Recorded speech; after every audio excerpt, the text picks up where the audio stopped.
So we're now joined by David Dayen. He is the executive editor of The American Prospect and the author of the books Monopolized, Life in the Age of Corporate Power, and Chain of Title, How Three Ordinary Americans Uncovered Wall Street's Great Foreclosure Fraud. He has a piece in the latest print issue of The Prospect that is called Anatomy of an Anti-Union Meeting. That's what we're going to be talking to him about today. David, welcome to the Jacobin Show. Thanks for having me on. So the subject of your recent piece, which I just mentioned, is No Evil Foods, which is the name of a company that makes vegan meat alternatives. In your piece, you talk about how last year workers at No Evil Foods tried to unionize. Unfortunately, they were unsuccessful. But after the union drive, you and the American Prospect obtained over 5 hours of recordings from a series of what's called captive audience meetings that took place during the union drive. So this is really interesting. And for people who haven't yet gotten a chance to read your article, first off, what is a captive audience meeting? And then following from that, what was in these recordings? And what do these recordings tell us about how this company, No Evil Foods, ultimately crushed the workers' union drive? Yeah, absolutely. No Evil Foods. What a giveaway. Exactly. I was going to say, very ironic. Exactly. So, I mean, I think Jacobin has reported on this particular issue and some other outlets as well. We were able to get all of these captive audience meetings. And this is a fairly routine procedure that businesses that are resistant to union drives undertake. They are mandatory meetings for all staff. In this case, there were 2 shifts at No Evil Foods, the production workers. So they actually did the same meeting on the first shift and the second shift. And they're only for workers. The union organizers, outside officials are not allowed into these meetings.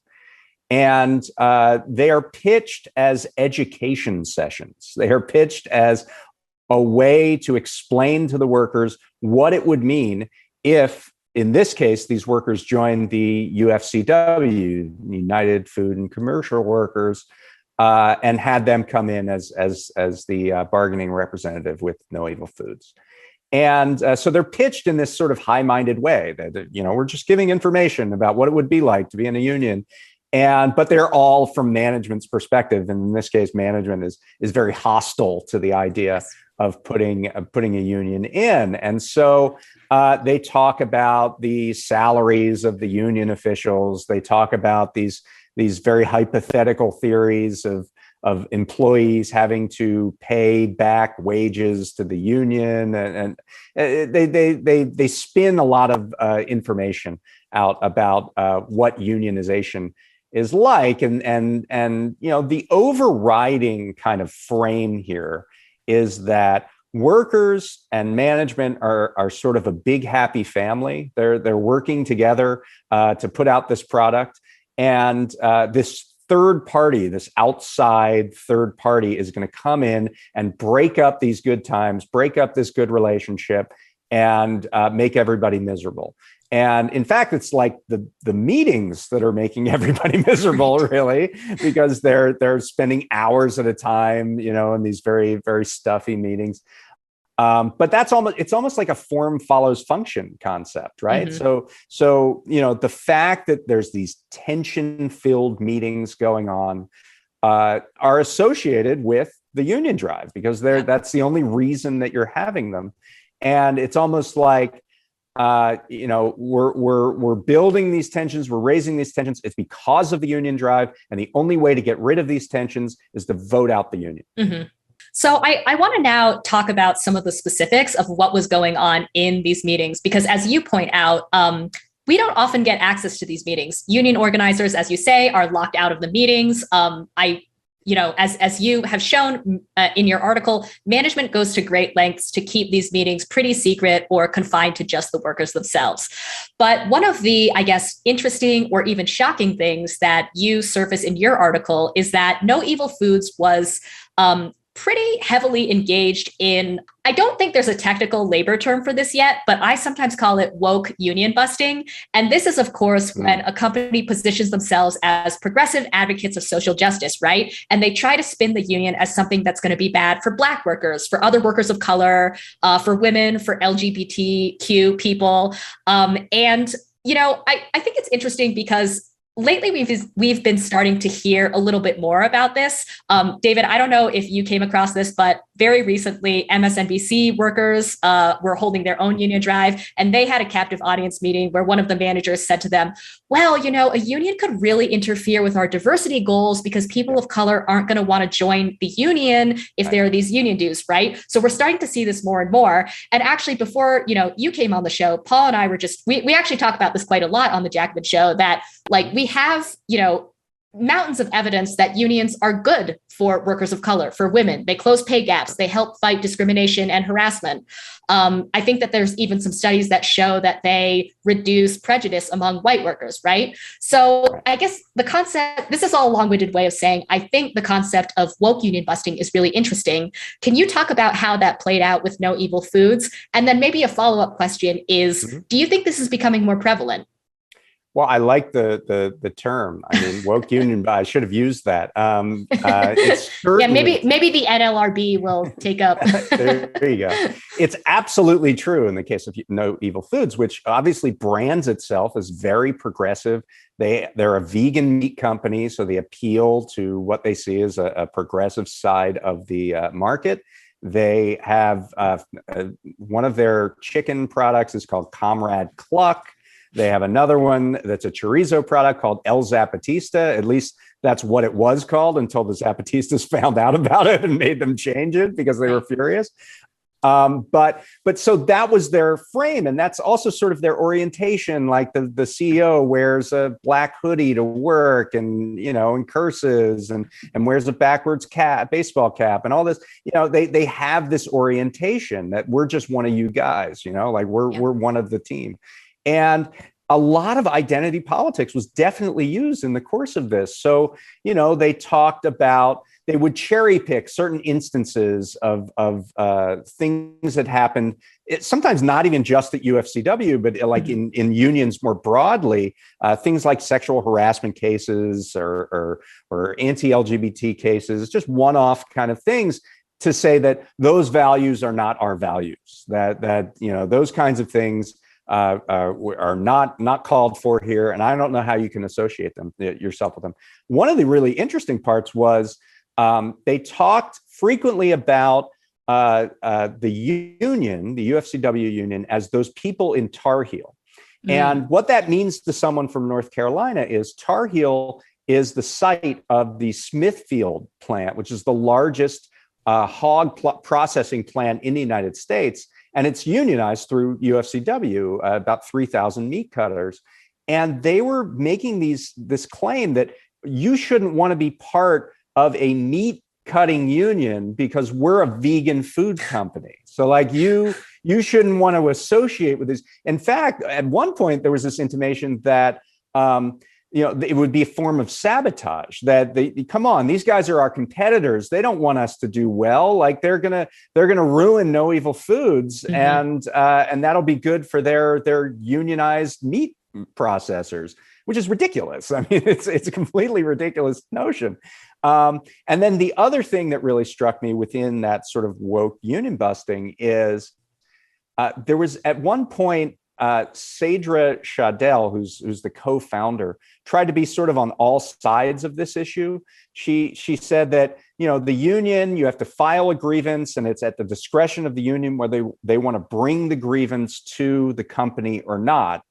But then in the same breath, they say, oh, but they will zealously guard your harasser. If you were harassed at work by someone, they will work to guard that person and protect them, prevent them from being fired. And you'll have to work alongside your harasser. And it's like, which is it? Is the union not going to take in the interest of workers, or are they going to take in the interest of workers? Right. And she kind of contradicted herself within 2 sentences talking about this. She was like, they're going to, zealously guard the interests of your harassers, or maybe they won't, because they have no obligation to do this. Right. So it was like sort of head spinning. But what the point that got across was, there are values that we hold here at No Evil Foods, and there are values of a union that it's a smear job saying that the values of the union aren't those values, but they tried to, create this dichotomy. And just on a more general note, do you think that this kind of tactic is going to be, or do you see it becoming more widespread just in what you've observed through your labor reporting? Because something I'm thinking about is, I do think that that lots of people do want to work for a company now that aligns with their personal values, right? Or you see a lot of push for companies now to at least look good on paper when it comes to, certain political issues, or look like they're on the right side of justice. And so something that concerns me is, of course, when I see it being used in such an insidious way. So I guess the question for you is, do you think it's becoming more prevalent, and do you think it's convincing? I think it can be, and especially when you have a younger workforce that does have this relationship to work that is emerging, that they want their particular workplace to be on the right side of various issues. I think it does have the potential to work, especially in an environment where union density is only about 6% of the private workforce. And so people don't have this sort of pre-existing history with unionization. And so it can, they might believe whatever's being fed to them in terms of that, unions are retrograde, they're old, they're sort of old business, and there are a bunch of old white men. That was even said in the meetings, that just a bunch of old rich white men who want to take your dues. I think it has the potential to be fairly effective, especially given the trajectory of what we're seeing. But it's really weaponizing this sort of identity politics kind of stuff that has been used to bring workers together in other contexts. I'm thinking about tech workers who have not wanted to work on various projects at Google, didn't want to be associated with things like Project Maven, which was working hand in hand with the U.S. military, or working on surveillance issues with police, things like not just Google, but Amazon as well, with their facial recognition software. That has been something that's actually brought workers in those industries which are traditionally not unionized together, and thinking along the lines of how they can use their power. So it works both ways, but I think in the context of this union drive, it certainly can be weaponized.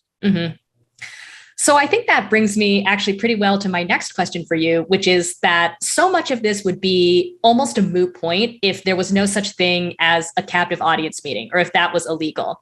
Right. Now, you point out, I think you conclude your article by, advocating, of course, for stronger labor legislation, which would stop some of these anti-union tactics. Obviously, we here at Jacobin completely agree with that. But I suppose the question is, I think that probably the best hope for instituting some of these stronger labor laws is the PRO Act, right? But that, unfortunately, is sort of being held in limbo in the Senate because of the filibuster. So, while we're kind of building the fight for this legislation, what are some other things that, activists, labor organizers, union members, and just like workers who want to unionize can do in the meantime to try to combat some of these anti-union tactics? Well, I think there are a couple things. Number one, just to mention that captive audience meetings would be prohibited under the PRO Act. Yes. But obviously, as you mentioned, that's kind of a long road. There are things that very much skirt the line of labor violations within these meetings. The one that's, I think, the most clever is when the CEO says in his final speech that if you guys unionize, investors might come in here and say, we're pulling out our money, and that's going to sink the company. You can't directly say, if you start a union, the company is going to fold. Right. But they do it in this sort of clever, half direct way where they say, if you start a union, the investors are going to pull out, and the investors are vital to our business, and I can't guarantee that the investors are going to stay. Right. That you could easily see that as an NLRB violation, right? I mean, the union could easily bring that up and say that this is very problematic. So, I think stiffer rulings at the NLRB is one way to think about this, but neither of those are the reason why I wrote this. And the reason I wrote this is presuming an environment, like you say, where we're not going to get a strong legislative solution right away, and we're not going to probably get really aggressive NLRB rulings right away. The point here is that you can use this as a tool to know what's coming down the pike. And it's not necessarily just for unions, which sort of have a vague sense of what happens in these anti-union meetings, but it's for workers looking to organize a workplace. I mean, here is the blueprint now of what a business, a startup business, or a young early stage company is going to do if you try to assert your collective bargaining rights. And most of the time, workers aren't ready for that. Those who start union organizing drives, they just aren't prepared for this sort of onslaught. That was certainly the case with the workers I spoke to at Noville Foods, who were the organizers. They felt like they had to rebut every word that was coming out. And they, I think these meetings were being needlessly kind of provocative, intentionally so, to draw that out from among the organizers to make them look bad, to make them look angry and hostile and frustrated, and to make their side look like, the losing side, or the side you don't want to associate yourself with. So I think if they knew going in, here is the list of the 7 points that No Evil Foods was going to make in these meetings, they would be much more prepared to pre-butt them, to put them in their organizing materials, in their initial meetings over signing a card, to say, this is what the management's going to say about this, and this is why it's wrong. So I think that having this awareness of the lengths to which management will go to disrupt a union drive is very valuable. This kind of gets at a thing. I mean, it's not just her, but Jane McAlevey talks a lot about inoculation. And this is, organized a term about, you want to hear these points first from the union so you know what's coming. And then, I think that can increase confidence if you are like, okay, they told me this was going to happen. This is what they were going to say. So I think that's a really great point. And for my question, you kind of make a great point about the union busters try to portray the union as a risk and a gamble. But in reality, I mean, all businesses, especially smaller businesses, are inherently fraught with danger and instability. And so, with the economic chaos caused by COVID, so many people lost their jobs, or so many people are returning to a change job. Do you think more workers are kind of realizing this? Like, is there any hope that the experience of the pandemic has made workers more open to unionizing and maybe more clear-eyed about the fact that, businesses in general are unstable, whether you're in a union or not?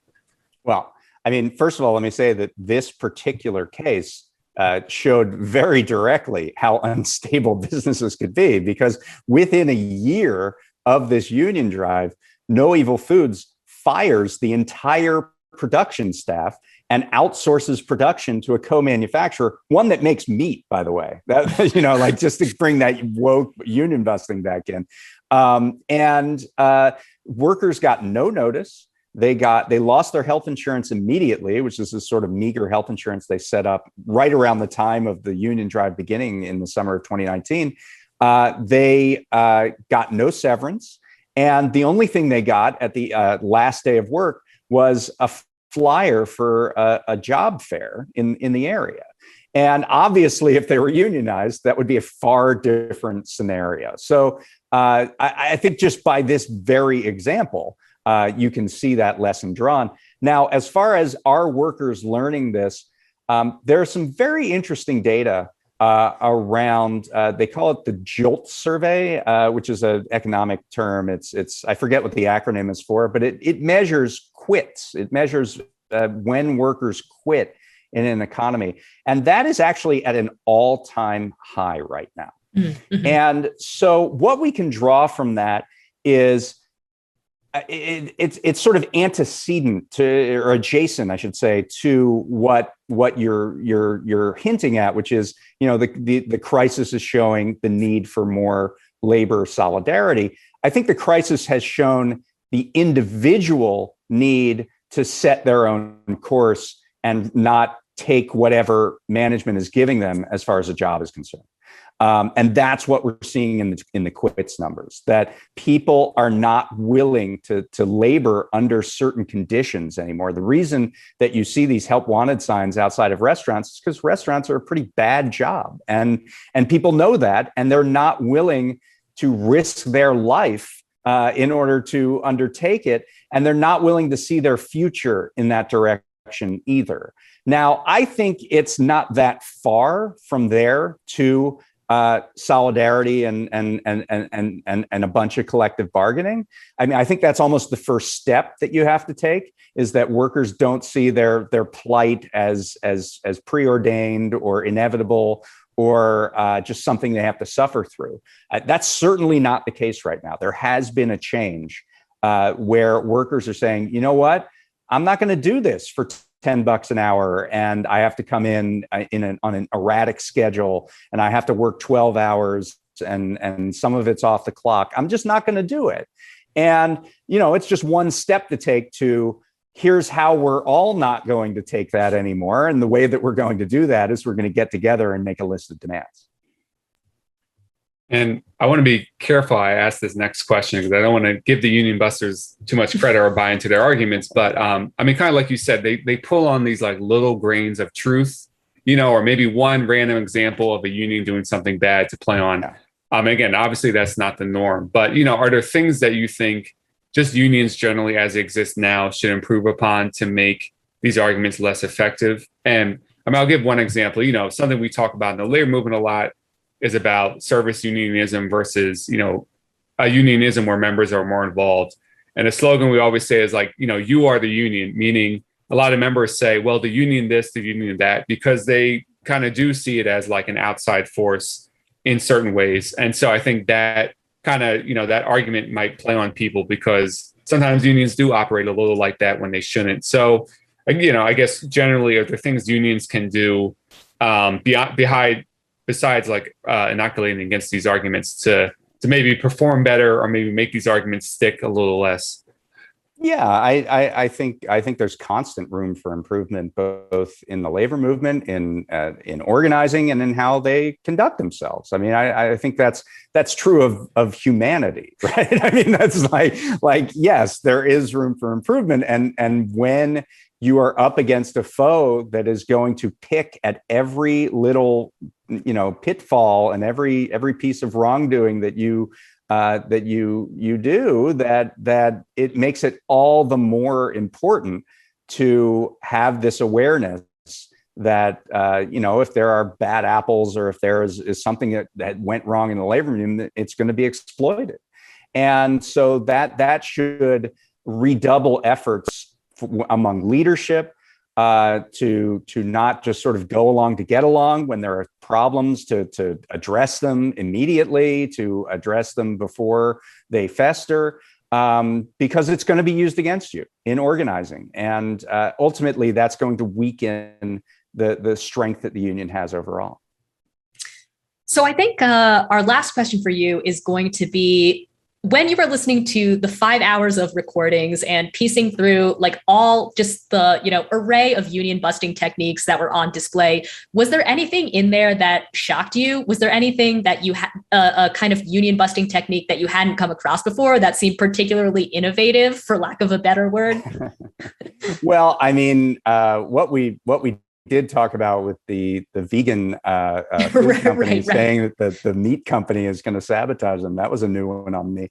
I think what was interesting was hearing these things sort of in the same kind of manner that the workers heard them, right? So because sometimes we hear a snippet here and there, or we get a sense of what the arguments are, but there's a cumulative effect that goes on here, and they really tell a story through what they do. They explain what the actual election's going to look like, and then they explain what it would look like in the beginning of bargaining, and then they explain what it would look like if you didn't if there was a strike, or they would explain, and they would really go through it in a systematic way, of course taking the worst faith arguments possible at each step of the way.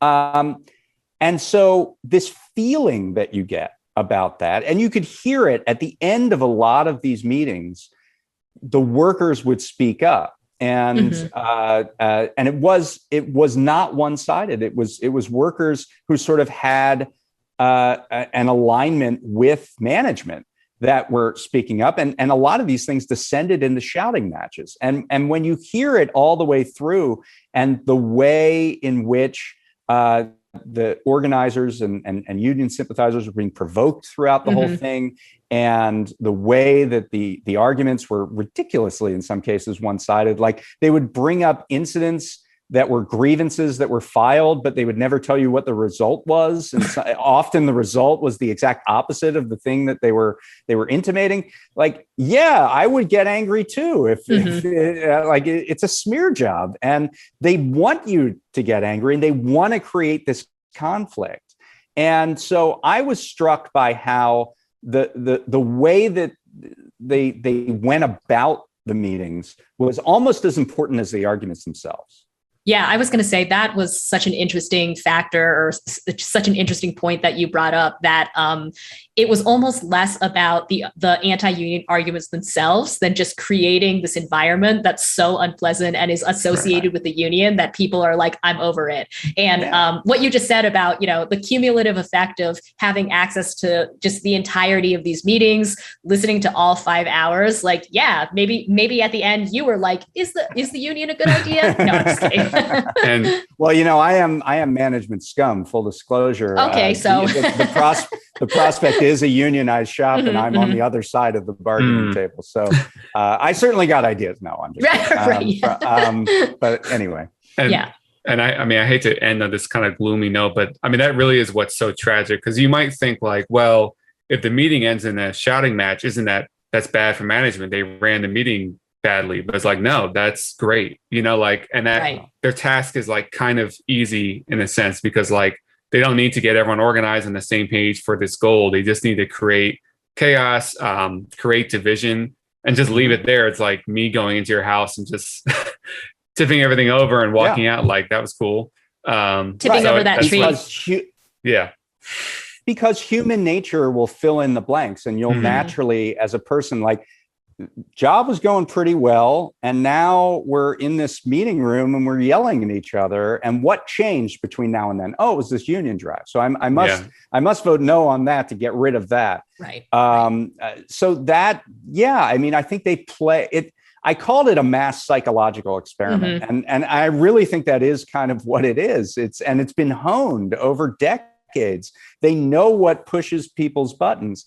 And it's become easier in a sense because there is just less and less experience among the general workforce with unionism. There was a time when maybe you weren't in one, but your mother was in a union, or your father, or the rest of your family. You had some connection to a union at some point in your life.